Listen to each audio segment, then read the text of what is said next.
우리 교회는 새로운 교역자가 오면 각자의 인생에 역사하신 하나님의 이야기를 나누고자 This is my story라는 주제로 간증 시간을 가졌습니다. 새로운 설교 시리즈가 시작되기 전에 오늘부터 3주간 매주 금요일에는 This is my story로 진행됩니다. 우리의 이 모습들, 우리 인간적인 모습들을 보실 게 아니라 저희 인생의 역사하신 하나님을 증거할 때에 그 하나님의 놀라우신 역사를 함께 나누시고 또 그것들로 우리의 인생에 접목하시고 많은 은혜 누리시길 간절히 소원합니다.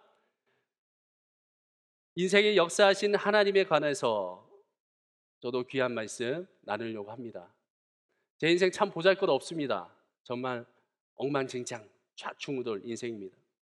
그래서 저의 이 부족한 모습들 보시면서 그냥 아이고 니 와그라노, 경상도 사투리입니다. 니 와그라노 하는 심정으로 그냥 함께 들어주시고 이 부족한 인생 가운데 역사하신 그 하나님만 보시는 귀한 시간 되시길 간절히 소원합니다. 재밌게 해야 되는데 말이죠. 제가 그렇게 재밌는 사람은 아닙니다. 좀 뭔가 하나 나사 빠진 듯한 그런 니 와그라노 인생을 살아온 친구다 보니까 말을 재밌게 하진 못하는데 그래서 이런 수단들을 좀 동원해 봤습니다. 네, 주 안에서 사랑하는 우리 성도님들 퀴즈 하나 드립니다. 이 아이는 무엇을 타고 놀고 있는 걸까요? 머리 큰 제가 여기 막고 있어서 잘 안 보이시죠? 잠깐 피해 드리겠습니다. 이 아이는 무엇을 타고 놀고 있는 것일까요? 보행기 나왔습니다. 또 하나만 더 말씀해 주시죠. 원앙 형제님 뭘 것 같습니까? 얼음 나왔습니다. 얼음이요? 아, 너무 추울 것 같은데. 저도 정확히 저 때가 몇 년도인지는 기억나지 않습니다. 때는 1983, 4년쯤 되는 것 같습니다. 그때 당시 지명으로 부상 직할시 계금 이동 주공아파트 곧 저의 외갓집이라 불리는 곳에 화장실에서 변기를 타고 해맑게 웃고 있는 이진호의 모습을 보고 계십니다. 저희 사촌 누나가 좀 개구장입니다.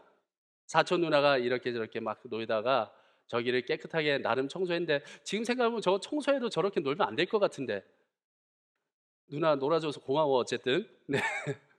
누나가 저기에 저를 앉혀놓고 저렇게 같이 놀아주고 있는 장면입니다. 저기 작은 사진은 제가 미처 빼지 못해가지고 쟤는 예준입니다. 닮았죠? 신기합니다. 여기 어디 제 어린 시절 모습과 똑같은 애가 막 돌아다닐 텐데 보면 이렇게 좀 그냥 격려해 주시고 애가 좀 약간 이상한 소리 하더라도 너그럽게 봐주시면 감사하겠습니다. 네, 오늘 제목과 같은 말이 생각나실 겁니다. 니 와그라노. 경상도 사투리인데요. 이 니 와그라노라는 말은 제 인생을 관통하는 타인의 시선을 대변하는 그런 말입니다. 니 와그라노는 경상도 사투리인데 이걸 표준어로 바꾸면요 저렇게 됩니다. 너 왜 그러니? 이 말이에요. 니 와그라노라는 말은 저라는 사람이 정말 한심하거나 이해되지 않을 때에 사람들이 제게 했던 말입니다.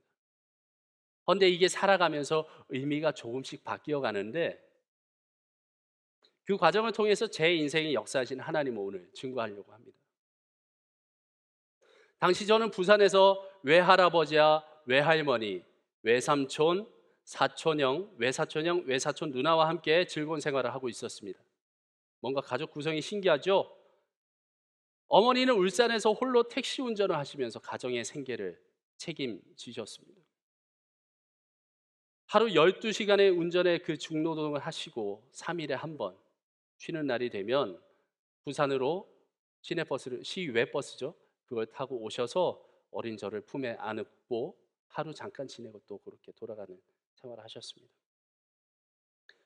어쩐 일인지 저 해맑은 아이의 아버지는 보이지 않았습니다. 어머니 홀로 일을 하시며 저를 키우시느라 어린 저를 부산의 외갓집에 맡겨 두셨던 겁니다. 호적도 외가에 올라가 있었습니다. 그래서 저는 이진호가 아니라 김진호라는 이름을 가지고 있었습니다.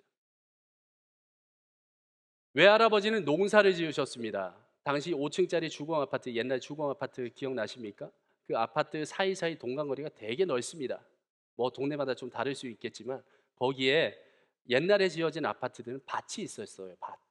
거기서 농사를 지으시고 그 농사 수확을 하면 외할머니께서 그 앞에 있는 시장에 가셔서 채소를 파셨습니다.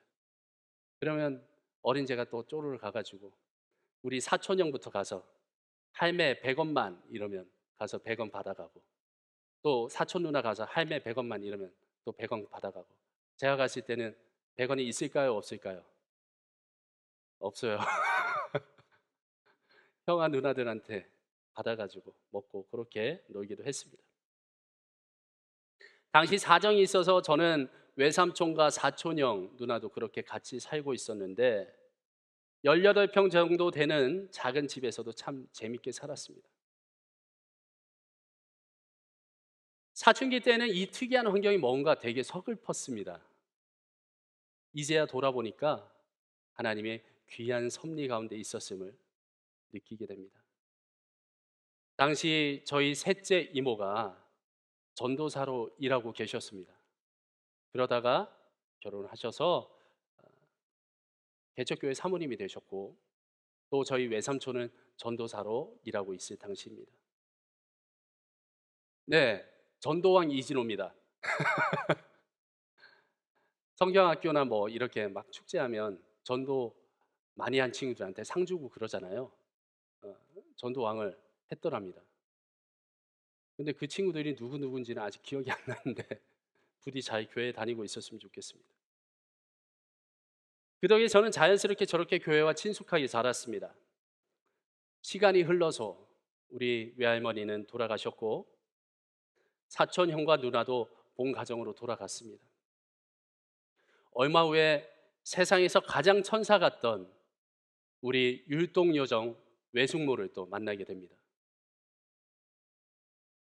초등학교 2학년 때 드디어 울산에서 어머니와 외가가 함께 살 수 있게 되었습니다. 너무나도 착한 외가 식구들과 어린 시절을 보내면서 많은 사랑을 받았습니다. 외숙모가 마치 엄마처럼 저를 안고 있지 않습니까? 외삼촌과 외숙모가 저의 아버지와 어머니 역할을 또 해주셨고요. 어머니도 물론 계속해서 접촉을 하면서 저에게 사랑을 주셨습니다. 그러다가 초등학교 4학년이 되었습니다.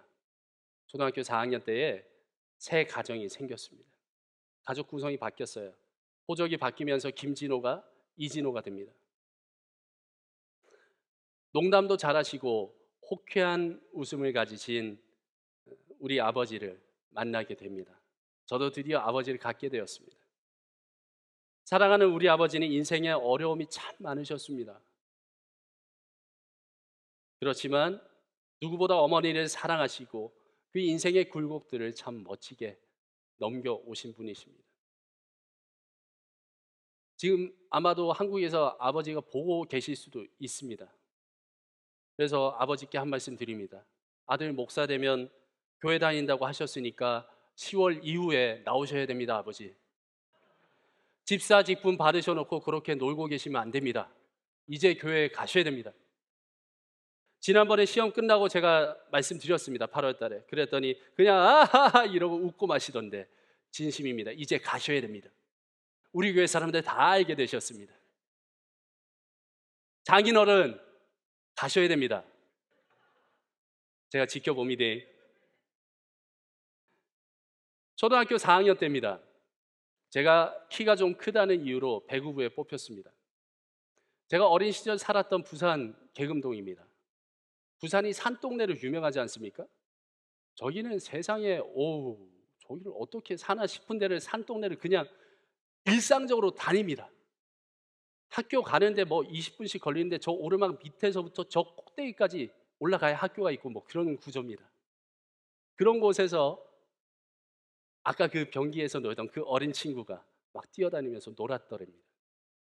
그래서 자연스럽게 다리가 굉장히 튼튼해졌고 키도 굉장히 많이 컸습니다.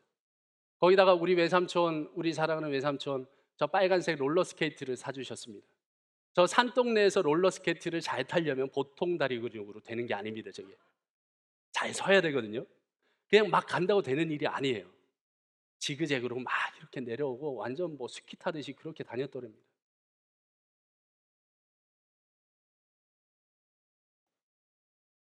배구를 하면서 인생 처음으로 운동에 탁월한 소질이 있다는 것을 제가 발견하게 되었습니다. 점심시간 딱 되잖아요. 그러면 초등학생인데 체육관으로 이동합니다. 체육관에 가서 저녁밥을 먹기 전까지 열심히 훈련을 하고요. 저희 집이 또 산을 넘어가야 되는 곳에 있어서 산을 넘어서 집으로 가는 그런 생활이 반복되었습니다. 운동의 천재성을 보였기 때문에 뭔가 진짜 국가대표가 될 수 있을 것 같았습니다. 그래서 꿈이 국가대표였습니다. 초등학교 6학년 아이가 제자리 점프를 번쩍 뛰는데 80cm를 뛰었습니다. 80cm 요쯤 되나요? 제자리에서 뛰는데 발이 여기 있다니까요. 엄청나지 않습니까?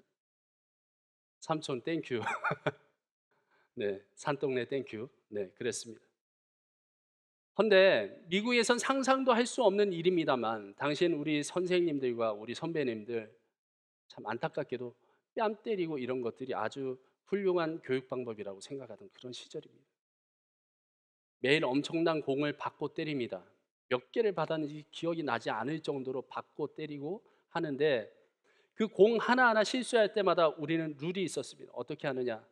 제 발로 얼른 선생님 앞으로 달려가서 뺨을 한 대 딱 맞고 그다음에 다시 돌아가서 또 훈련을 합니다.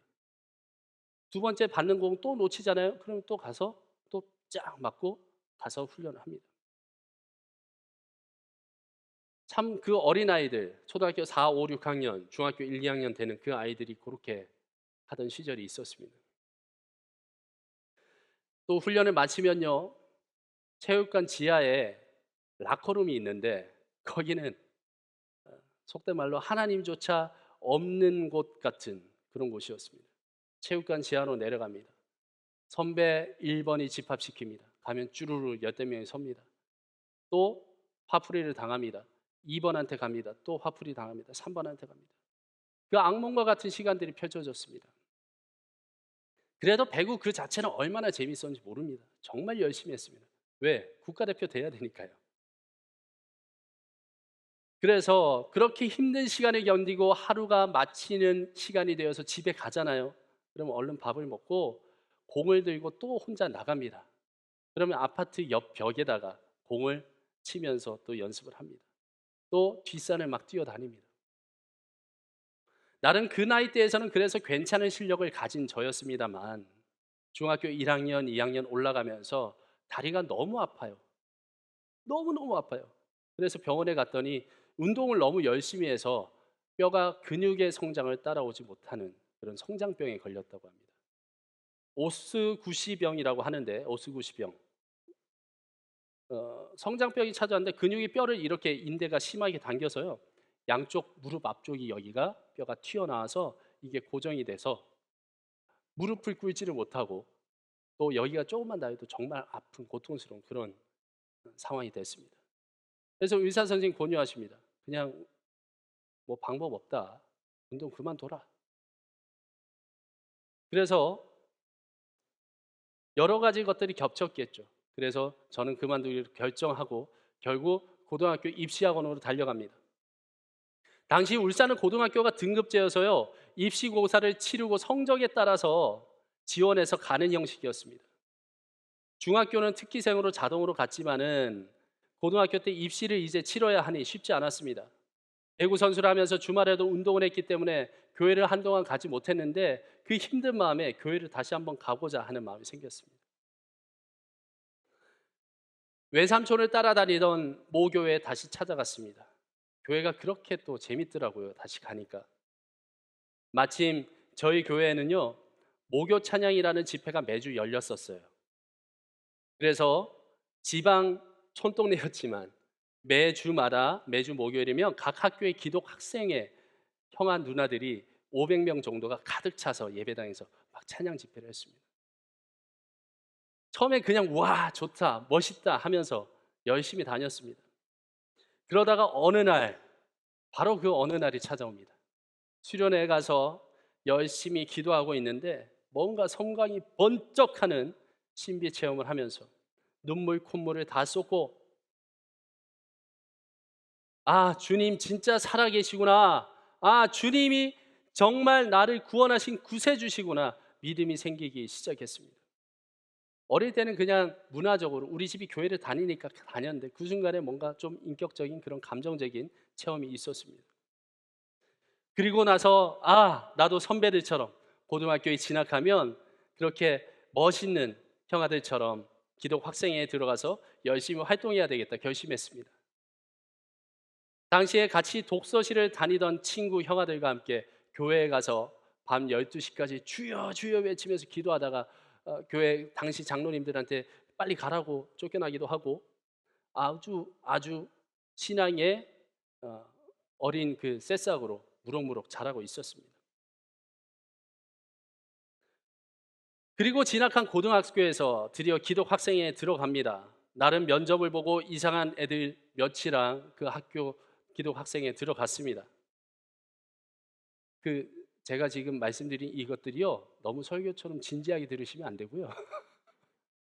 조금은 마음의 여유를 두고 어느 정도 우스갯소리가 섞여 있다 생각하시고 들어주시면 감사하겠습니다. 기독학생에 들어갑니다. 나름 그렇게 마음 맞는 친구들하고 같이 있으니까 어찌나 행복한지요. 열심히 활동을 하다가 드디어 고등학교 축제날이 되었습니다. 이 곡 아십니까? 16, 19, say 아세요? 로맨 16 뭔가 청년들 처음 들으시나 보다. 이거 해보세요. 요즘도 통해요. 당시에는 이 곡이 정말 대히트곡이었습니다. 그 고등학교 축제 때 이 곡을 가지고 올라갔습니다. 학교 축제 메인 무대에 올라갔습니다. 당시 놀만한 것이 없던 그 고딩들은 각 학교 축제에 이렇게 두루 다니는 것이 굉장한 즐길거리였습니다. 학교 운동장이 1000명이 넘는 학생들이 있습니다. 메인 스테이지 멋지게 조명도 때려주고 멋지게 꾸며져 있습니다. 거기서 롱코트를 입고 머리를 흔들면서 로맨 16, 19, 네. 마음의 여유를 조금 가지시고 저를 보시면 됩니다. 미친 사람처럼 그렇게 찬양을 불렀습니다. 기독교 학교가 아닙니다. 나름 복음을 부끄러워하지 않는 것 같아서 제 스스로가 참으로 대견했더랍니다. 그런데 저도 사춘기가 제대로 오니까 하나님보다 친구들이 좋아지기 시작했습니다. 어린 시절 조금은 달랐던 환경에 공감하는 그런 친구들을 만나게 되면서 반항 정신이 투철해졌고 그 다음에 그 역사적인 일이 있었던 다음에는 기독 학생의 친구들 그대로 락밴드를 결성해서 학교 축제 스테이지에 섰습니다. 저를 믿고 기독학생회를 맡겼던 선배들이 외쳤습니다. 니 와 그라노. 근데 뭐 당시엔 저라고 뭘 알았겠습니까? 그냥 마음 가는 대로 행동하는 사춘기인데요, 라고 변명하지만 죄송합니다. 그러고도 락밴드 활동에 또 진심이었던 저는 이걸 평생 하고자 결심하고는 몇 년을 더 밴드 활동을 했습니다. 합법적으로 면허를 따고요, 오토바이를 부릉부릉 하면서 타고 다니면서 여기저기 공연을 다니니까 학교에서도 쟤는 연예인 할 애라고 그랬습니다. 지금 제가 이렇게 생겨서 그렇지 믿거나 말거나 그때는 그랬다는 겁니다. 어머 뭐야? 어머가 나왔습니다. 이진호입니다. 같은 사람이에요. 왜 박수를 쳐요 이런 거에? 신기하죠? 예. 하나님의 은혜가 이렇게 강렬합니다. 저랬던 아이가 고등학교 내내 밴드를 하다가 이제 밴드 친구들이 각자의 길을 가게 되면서 마치 서태지와 아이들처럼 해체 공연을 하게 됩니다. 울산에서 제일 큰 소강당 같은 그런 밴드들이 공연 제일 많이 하는 그 공연장이 있었습니다. 템포라고 무려 2층으로 되어 있는 가득 차면 한 600명 겨우 들어갈 수 있는 그런 공연장이었습니다. 그 공연장에서 공연을 잡고 고딩들이 먼 돈이 있다고 어디서 이렇게 저렇게 알바해서 돈을 모아 가지고 선납을 하고요. 무려 티켓을 팔았습니다. 고딩들이 유료로 티켓을 팔았는데 500명 넘는 관중이 저기 들어찬 겁니다. 하나님이 놔두고 엄한 곳에서 인생 처음으로 부흥을 경험했습니다. 그러고 20살이 넘어서 대학을 다닙니다. 군대도 알차게 다녀오고 싶어서 특기병에 지원했는데 주구장창 탈락합니다. 사실은 제가 어릴 때부터 컴퓨터도 열심히 했고 자격증도 있고 그래서 당연히 될 줄 알았어요. 통신병 이런 거 지원했는데 주구장창 탈락합니다. 이게 오히려 독이 되었던 것이요. 특기병에 지원하고 떨어지게 되면 일반적으로 그냥 나오는 순서가 돼서 나오는 영장이 있죠. 거기에 싹 뒤로 밀려버립니다. 그래서 군대를 늦게 가게 됩니다. 이러지도 저러지도 못하는 그런 상황에 억지로 학교를 다니면서 온갖 알바를 섭렵하던 그날, 어느 날 드디어 영장이라는 것이 집에 날라왔습니다. 나이가 벌써 23살이 되었고 친구들이 이미 다 전역했습니다. 그래도 지금이라도 가는 것이 어디냐면 사람들을 찾아다니며 저 이제 군대 가요 이러면서 인사 다니던 어느 날 졸음운전으로 그만 중환선을 넘어가서 사고를 내고 맙니다. 군대가 또 연기되었습니다. 군대 입대하기 딱 10일 전 일입니다. 아이고야. 부모님이 한숨을 쉬면서 또 말씀하십니다. 와 그라노. 부모님이 또 말씀하십니다. 이왕 이렇게 된 거 저기 어? 아는 사람이 하는 그 쓰레기 수거 업체에 자리 하나 있는 것 같은데 거기 가서 취직해서 돈이나 벌어라. 이러시는 거예요. 얼마나 답답하셨으면 애가 뭔가 열심히 하기는 하는데 자꾸 관역을 잘못 맞추는 겁니다. 총을 쏘는데 이렇게 쏘고 있는 거예요. 막. 저도 제게 그 말을 했지요. 니 진짜 와 그러노. 인생에 대한 자신감을 잃어가던 24살 늦은 나이에 드디어 군대를 갑니다. 충성 논산훈련소에 갔습니다. 한심하다는 의미로 사용되던 니 와그라노가 이때부터 좀 다르게 사용됩니다. 몸뚱아리는 어찌나 건강한지요. 요 무릎 고장난 거 빼고는 정말 건강합니다. 그래서 운동도 곧잘 했고요. 신체 검사를 했더니 1등급이 나왔습니다. 보나마나 저기 최전방 기갑부대 같은 곳에 가겠구나 그랬습니다. 논산훈련소에서 특기병 테스트를 또 따로 합니다. 거기서 마우스 가지고 관역 맞추기 이런 거 하는 거 있거든요. 너무 잘했어요. 그래서 그 자리에서 너 기갑 가겠다 이랬어요. 그 군인 간부가. 그래가지고 나는 진짜 그렇게 되나 보다. 그래서 논산훈련소에서 훈련을 열심히 하고 마치고 열차를 탔는데 아니나 다를까 북쪽을 향하는 기차입니다. 몇 시간은 가겠구나 했는데 어라? 한 30분 가더니 저를 내리라고 하는 겁니다. 뭐지? 뭐 해보려고 해도 제대로 되는 것이 없던 저에게도 하나님이 반전의 기회를 만들어 주시려고 그러셨는지 하나님이 저를 어디로 보내셨나? 육군 본부라는 곳으로 보내셨습니다. 그렇죠. 떠나온 지 오래돼서 잘 기억이 안 나시죠? 육군 본부. 신체검사 1등급의 운동선수 출신의 사투리 진하게 쓰던 저를 뭔 이유인지 모르겠으나 본부에서 행정병으로 차출을 했습니다. 당시 60만 장병이 있었습니다, 군에. 그 중에 육군본부 민원실에 딱 한 명의 병사만 근무합니다. 60만 분의 1의 추첨을 제가 당한 겁니다. 저놈 저거 뭐 하려나 했더만 군대도 뭐 어떻게 되나 했는데 군대라도 잘 풀렸다고 우리 부모님 얼마나 좋아하시던지요. 부대에 있는 다른 선임 병사들도 궁금해합니다. 니네 아버지 뭐 하시냐? 그러시게 택시 기사입니다. 니네 어머니는 뭐 하시냐? 택시 기사 하시다가 운전학원 강사하십니다. 친인척 중에 백 없냐? 네, 없습니다. 속으로는 하나님 빽이 있기는 한데 내가 뭐 그렇게 막 꼴통짓하고 다녔는데 하나님이 뭐 설마 하는 그런 마음이었습니다. 당신은 잘 몰랐으니까요. 군생활 정말 좋았습니다. 제 옆에 양쪽 사이드에 서울대, 연세대, 고려대 뭐 이런 엘리트들이 있고요. 또 북경대, 뭐 스탠퍼드대 다니는 대기업 사장단 자녀들이 쫙 있습니다. 선임으로 다 있는데 이 양반들 사는 모습을 보니까 참 많은 것들을 배울 수 있었습니다. 하나님이 강제로 저를 거기다가 그냥 꽂아 주신 것 같아요. 보고 배워라 이놈아! 이러고. 아침에 7시쯤에 대부분 병사들이 출근합니다. 그리고 근무하고 돌아오면 밤 12시까지 어디에 가느냐? 이 친구들 독서실에 갑니다. 군대 다녀오신 우리 젊은 형제 자매님들, 군대 독서실 하나쯤 다 있으시죠? 네, 없으니까 제가 이렇게 말하는 겁니다. 보통은 없어요.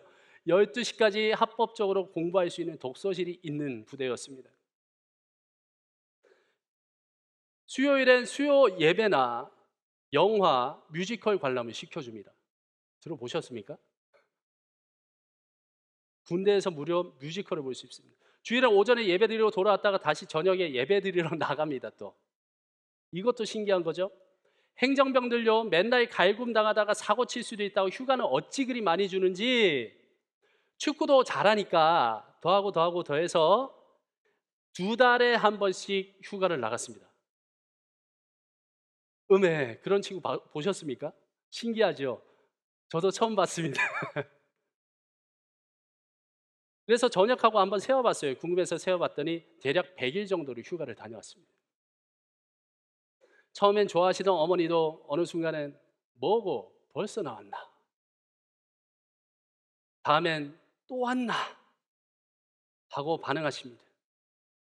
여러 베네핏이 있었지만 가장 좋았던 것은요, 매주 토요일마다 한 중령님의 사모님 되시는 집사님이 병사들이 이렇게 모아서 성경을 가르쳐 주는 시간이 있었습니다. 이단 이런 거 아니고요. 진짜 순수하게 몇몇 집사님들끼리 모여서 스파게티, 피자, 뭐 치킨 이런 거 사주면서 강제로 성경 공부 막 시키는 겁니다. 병사들에게 그렇게 선을 베푸신 건데, 이 아이들이 말씀이 들어가니까 애들이 조금씩 변하기 시작합니다. 뭐 다른 친구들은 원래 다 잘 착실하게 하던 친구였고, 문제는 니 와그라노 이 인간이 말씀이 들어가니까 조금씩 변하기 시작합니다. 책을 막 읽기 시작합니다. 엘리트 선임들에게도 또 책도 추천받고 이래서 별의 별 책을 다 읽었습니다. 세상에 그렇게 부릉부릉 하던 친구가 철학책을 읽고 앉았습니다. 성경책을 읽고 앉았습니다. 막 내면에 뭐가 들어가니까 애가 변하기 시작해요. 이제는 진짜 눈치 안 보고 내가 하고 싶은 거 살아야지라고 꿈도 꾸기 시작합니다. 그래서 전역하고 2달 만에 군 민원실 경력을 살려서 에스모 카드사의 콜센터에 입사하게 됩니다. 이러다가 2박 3일 할 것 같아서 빨리 하겠습니다. 갑자기 서울로 상경하게 됐습니다. 군에서 사투리 교정받고 콜센터에서 매일 100통 이상의 전화를 받고 녹음된 거 듣고 또 듣고 하면서 또 교정하고 발성 바꾸고 하다 보니 나름 정말 열심히 살았습니다. 그러다 보니 사투리가 조금은 교정이 됐습니다. 그러다가 고향 친구가 음악학원 사업을 내가 시작하려는데 네가 행정적인 거 잘하니까 와서 학원 좀 크게 해보자 하는 겁니다. 아니나 다를까 난 이렇게 일하다가 대학교 다시 가서 공부하고 나 할 것 할란다 라고 그렇게 말했는데, 학비고 뭐고 여기 오면 다 해결해 줄게. 그 말 듣고 서울 싹 정리하고 울산으로 갔습니다. 그래서 학원 쫙 차렸는데 아이고 머니나 봉급이 제대로 나오지 않습니다. 서울 상경한다고 졌던 빚이 갚지를 못하니 또 막 늘어갑니다. 알고 봤더니 이 친구가 돈이 있었던 게 아니고 스폰서랑 같이 이렇게 저렇게 해가지고 일을 벌렸던 건데 여차저차 일이 꼬여버렸어요. 중간에 낀 저만 이렇게 된 거죠. 막막합니다. 그런 제게 하나님이 사람을 1명, 2명 이렇게 붙여주기 시작합니다. 어린 시절 저를 지도하셨던 아까 말씀드렸던 그 모교 찬양 목사님이 저를 부르시더니 청소년 캠프팀에 합류하라고 하십니다. 거기서 싱어와 음향 간사로 시작했던 이 일이 중간을 훅 건너뛰고 말씀드립니다. 후에 미디어 사역을 하는 밑거름이 되었습니다. 그러면서 외삼촌과 다니던 그 모교회로 다시 2번째 다시 돌아갔습니다. 거기서 인생 최고의 은사 목사님들을 만나서 기독교 세계관과 제자 훈련과 또 청지기 훈련들을 접하게 됩니다. 하나님이 이 인간을, 네 와그라노 인생을 전 인격적으로 개조하기 시작하신 겁니다. 청소년 캠프팀은 매주 연습과 정기 집회가 있고요. 수련회 시즌엔 연합 수련회 진행하고 수시로 이교회 저교회 초청 집회를 다녔습니다. 지역 기독교 방송 라디오로 나갑니다. 일정은 많은데 무려 자비량으로 이 모든 것들을 감당해야 됩니다. 다시 저를 불러주신 하나님이 감사해서 이제는 제가 마음대로 선택하지 않고 하나님 하자시는 대로 모든 사역 요청을 거절하지 않겠습니다라고 고백하면서 기도했습니다. 그러다가 성령 하나님 임재하셔가지고 그런지 모르겠지만 장인이 자주 찾으시는, 왜 이런 물건 만드는 장인 있잖아요. 장인들이 자주 찾는 도구 보면 낡고 낡아서 막 그렇지만 딱 손에 맞아서 정말 자주 찾지 않습니까? 그 도구처럼 나를 써주세요라고 기도를 해버린 겁니다. 이때 좀 살살 고백했어야 되는데 자주 찾는 도구라고 말했더니 하나님이 지금까지도 그리 신실하게 찾으실 줄은 몰랐습니다. 일주일에 자유시간이 잠자는 시간 빼고 당시에요, 딱 3시간밖에 없었습니다. 잠도 잡아야 4, 5시간 자는데 당시 여자친구는 네 와그라노를 외치면서 떠나갔습니다. 저희 아내도 아는 이야기입니다. 캠프팀 사역과 교회 사역을 최우선을 하였기 때문에 사역 일정을 맞추기 힘들어서 기껏 들어간 H중공업, 그 대단한 H중공업 사무직도 저 전도사하러 가야 됩니다 하고 사직서 쓰고 나갔습니다. 새벽에 새벽 시장 가서 급식 재료 배달하고요, 낮엔 잠깐 공부하고 밤엔 대리운전하고 캠프팀 연습회, 집회, 초청 집회, 교회는 또 수요 예배 드리고, 수요 예배 끝나면 청년부에서 11시, 12시까지 제자훈련 와 시킵니다.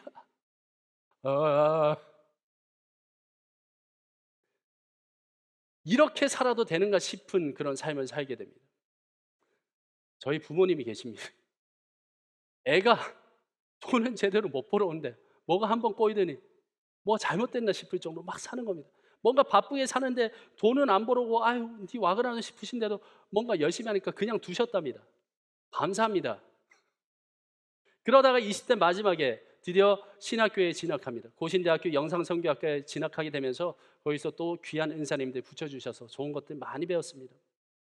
아직도 많은 교회와 목회자들이 미디어라고 하면 음향기기 이거 끄고 끄는 그런 정도로 생각하는데, 이분들은 제대로 된 학문으로 매체를 연구하고요, 기독교 선교에 접목시키기 위해서 활동하던 그런 1세대 선배들이었습니다. 기라성 같은 선배들이 그 촌동네 학교에 계셨습니다.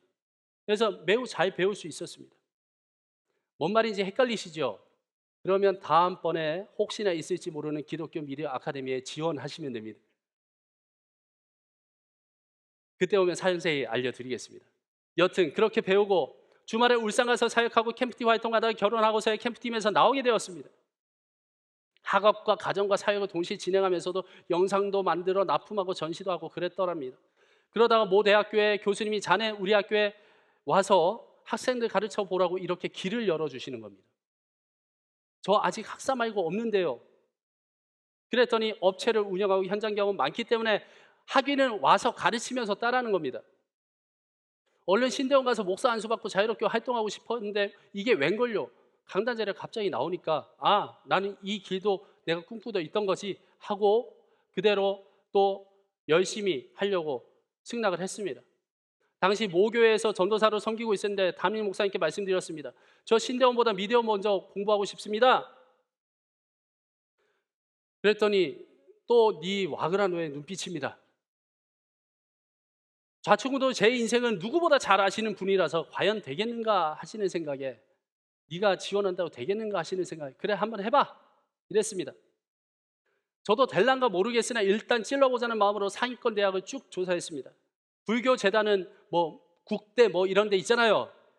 그런 데는 안 된다 그래가지고 다 빼고 H모 대학에 썼는데 통합 박사 과정에 덜컥 붙어버렸습니다. 은매야. 좋다고 합격생 들고 찾아가서 저 공부하러 가겠습니다 이랬더니 지금 생각하면 저를 붙잡으려고 그러신 것 같은데, 이왕 하는 거 특수대학원, 전문대학원 이런 거 말고 공부 많이 시키는 일반 대학원 가야지 이놈아. 혼쭐이 났습니다.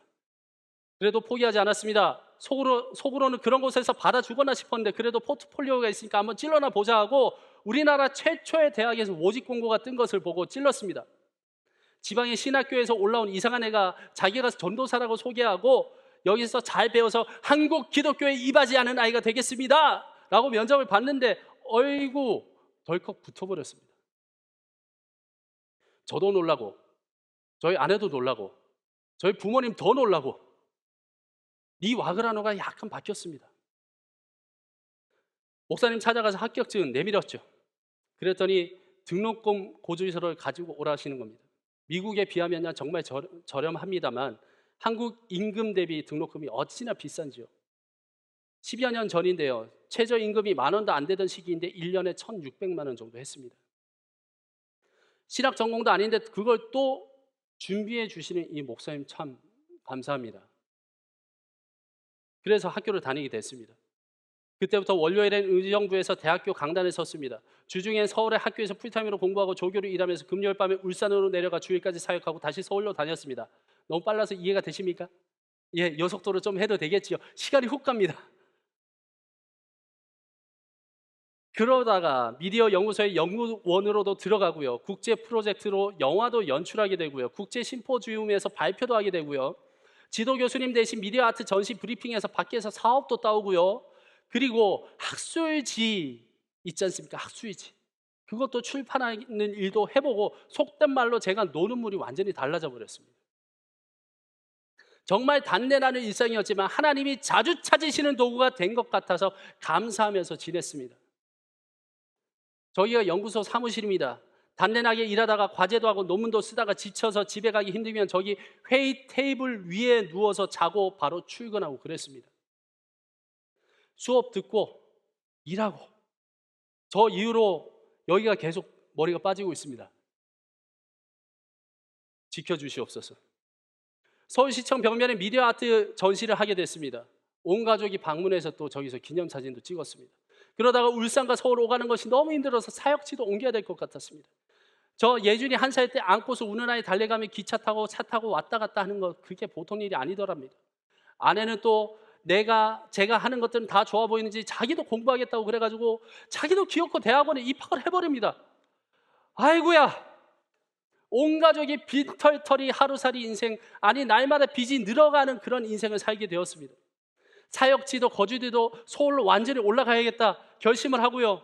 청년부 지도하셨던 은사님이 또 연락이 왔습니다. 결심을 하고 서울로 올라가려는데 아산에 계신 분이 연락이 주셔가지고 소식 듣고 도와드린다시고 갔습니다. 1년 조금 넘어서 오가면서 서울에서 아산까지 왔다 갔다 하면서 사역을 했습니다. 한 50명 남짓한 개척교회였는데 참 감사했습니다. 그런데 한날은 주일에 아내가 아이를 데리고 사라졌습니다. 상담학 박사셨던 목사님이 아내 상태가 이상하다고 상담을 받아보라고 하십니다. 사라진 아내를 찾는다고 서울에서 계시는 우리 그 은사님들한테 전화해서 아내 좀 찾아달라고. 제 전화 안 받습니다. 그래가지고 겨우겨우 찾아서 설득을 해가지고 상담을 받으러 갔습니다. 가뜩이나 장모님이 일찍 돌아가셔서 상태도 좋지 않은데 저도 아내도 미친 사람처럼 달렸던 것이 그게 오히려 독이 되었던 것입니다. 상담 선생님이 여러 테스트를 해보시더니 우울증이 굉장히 극심한 상태라고 합니다. 일단 사람을 살려야 했고 또 빚도 늘어서 감당이 안 되던 상황이었기 때문에 사역을 잠시 중단할 수밖에 없었습니다. 그러다가 또 일꾼이 놀면 쓰냐는 은사님의 그 말씀에 분당에 있는 한 큰 교회의 직원으로 일하게 됩니다. 사람을 상대하면서 이렇게 하기에는 시간이 너무 좀 부족하더라고요. 집에서 또 아내도 돌봐야 되니까요. 그래서 결혼 생활 7, 8년 정도 되었을 때입니다. 아내와 열심히 상담받으면서 인생을 점검하는 시간을 가졌습니다. 당시 그 교회에서 일하면서 정말 많이 배우고 있었는데 동갑내기 전도사님 한 분이 저를 결단하게 합니다. 그분은 뭐 나름 좋은 마음으로 이렇게 저를 공감한다고 하신 말씀이겠지만 전도사 하다가 지고 나니까 페이는 더 많아서 좋지요 이러는 겁니다. 그 어리숙한 양반이 제 사정을 듣고서는 나름 공감하겠다고 한 말 같은데 제 속을 완전히 뒤집어 놨습니다. 사람 속도 모르고 뱉은 그 말에 자극을 받아서 근무한 지 1년 만에 바로 그냥 신학교 딱 지원하고 하나님 저 모르겠습니다. 이제 진짜 모르겠습니다. 하나님 다 알아서 하십시오 하고 총신 신대원에 입학했습니다. 다시 전도사로 돌아갔습니다. 그리고 신대원 졸업하면 얼른 안수받고 미디어 공부 더 하려고 그렇게 계획을 하고 있었습니다. 그러던 차에 유학 한번 꿈꿔볼까? 이러던 차에 나이가 너무 들어서 되겠나 싶었던 겁니다. 그래도 이대로 있으면 포기하겠다 싶어가지고요. 사역지 잠깐 이렇게 옮기는 순간이 왔습니다. 일주일 정도 비는 시간에 프랑스로 갑자기 날아갑니다. 딱 이틀 체류하는데 프랑스에 도착하자마자 그 좋은 것들 다 놔두고 저는 소르본 대학교로 달려갔습니다. 거기에 어학원 코스가 있어서 어학 코스하고 박사과정 하는 이런 게 있더라고요. 거기는 학비도 싸고 뭐 하다 그래서 되지도 않는 언어 가지고 예준이랑 아내 데리고 가서 또 막 자극받고 이틀 있다가 다시 한국 와서 열심히 또 사역했습니다. 그러던 차에 정말 열심히 이 세월들을 견디자 하고 1년, 2년 이렇게 흘러가던 차에 어쩌다가 퀸즈 한인교회와 연결되었고 그 계획은 수정되어서 오늘 어찌저찌 여기까지 오게 된 겁니다. 아유, 네, 하나님께 치시는 박수로 알겠습니다. 와서 보니까요, 유학은커녕 당장 오늘을 살아내기도 힘든 곳이 뉴욕입니다. 적잖이 당황했습니다. 세상에 아들은 학교에서 적응이 힘들고요. 물가는 또 왜 이렇게 높은지 생각보다 팍팍하고 말로만 듣던 그 도둑님들이 저희 집 문과 창문을 뜯고서 또 집을 팍 털어갔습니다. 그게 고작 요 1년 사이에 일어났던 일들입니다. 와, 뉴욕! 와, I love 뉴욕. 지난 1년이 정말 10년처럼 지나갔습니다. 그래도 말입니다, 여러분. 저는 분명히 알고 있습니다. 수시로 올라오는 감정들과 생각들 속에서도 분명히 알고 있습니다. 제 인생 모든 순간을 통하여서 오늘의 저를 만드신 하나님은 분명히 계획하신 바가 있으십니다. 여차저차해서 오는 10월에 드디어 목사 안수도 받게 되었습니다. 감사합니다. 시간 관계상 다 나누진 못했지만 좌충우돌 제 계획대로 되는 것이 하나도 없는 그런 인생이었습니다. 그러나 제 인생에 드러난 이 하나님의 섭리를 보십시오. 뛰어난 운동신경은요, 사역을 감당하는 데 아주 큰 도움이 되었습니다. 락밴드를 하면서 쌓은 무대 경험은요, 떨지 않고 수많은 사람들과 하나님을 예배하는 데 사용되고 있습니다. 군대와 기업에서 훈련받은 그 목소리는 설교하는 데 있어서 매우 중요한 자산이 되었습니다. 얼떨결에 공부했던 그 어려운 매체 철학, 정신분석학, 연출론 이런 것들은 제가 사역을 기획하고 또 교회의 미디어 역량을 강화하는 데 굉장히 유용하게 쓰였습니다. 각종 업종을 또 두루 경험했던 것과 가정에서의 이 어려움은 성도님들 한 분 한 분 이해할 수 있는 그 공감 능력으로 제게 돌아왔습니다. 강단에서 강의했던 시간들은 제자 훈련과 같이 가르치는 일에 엄청난 도움을 얻어서 많은 청년들과 또 잘 나눌 수 있었습니다. 이런저런 굴곡을 경험한 이 인생은 여러 사람들의 사랑을 받으면서 그렇게 하나님의 사랑을 이해하는 데 큰 도움이 되었습니다. 그래서 오늘 본문처럼 저는 고백할 수 있습니다. 다 함께 읽어보겠습니다. 시작! 여호와께서 사람의 걸음을 정하시고 그의 길을 기뻐하시나니 그는 넘어지나 아주 엎드러지지 아니함은 여호와께서 그의 손으로 붙드심이로다. 아멘. 제 인생, 성도님들의 인생에 비하면 고생이 심했던 것도 아니고 그렇게 어려운 것도 아니지만 다양한 경험들을 통해서 하나님을 깊이 알게 하신 것만은 분명합니다. 이리 쿵 저리 쿵 하면서 오늘까지 왔지만 결국 하나님의 손에 붙들리면 한심하다는 의미의 네 와그라노가 아니라 도대체 무슨 자신감으로 그렇게 사느냐? 너 도대체 뭘 믿고 그렇게 사는 거야? 너 정말 왜 그러니? 세상 사람들이 제게 그렇게 묻는 방식으로 그 물음의 의미가 바뀌어 버립니다. 오늘 여러분과 못난 저의 이 인생을 나누면서 확실하게 전하고 싶은 한 가지는 바로 이것입니다. 하나님 손에 붙들린 인생이 되십시오. 우리의 알량한 능력으로 넘어지고 자빠지고 난리 법석을 떠는 그런 인생이라도 하나님 한 분 붙잡으면 그 인생 하나님의 뜻대로 선하게 사용하실 것을 굳게 믿습니다. 할렐루야. 퀸즈 한인교회 성도님들, 한 분 한 분 하나님 손 꼭 붙잡고 그렇게 복된 인생 살아가시기를 주님의 이름으로 간절히 소원하고 축복합니다. 기도하겠습니다. 여호와의 날에 하나님이 이루실 일들을 기대합니다. 그리스도 안에서 날마다 간증이 쌓이게 하시고 하나님 홀로 높임받아 주시옵소서. 우리 인생을 통하여 영광 받으실 주님을 기대합니다. 옳은 길로 인도하여 주시옵소서.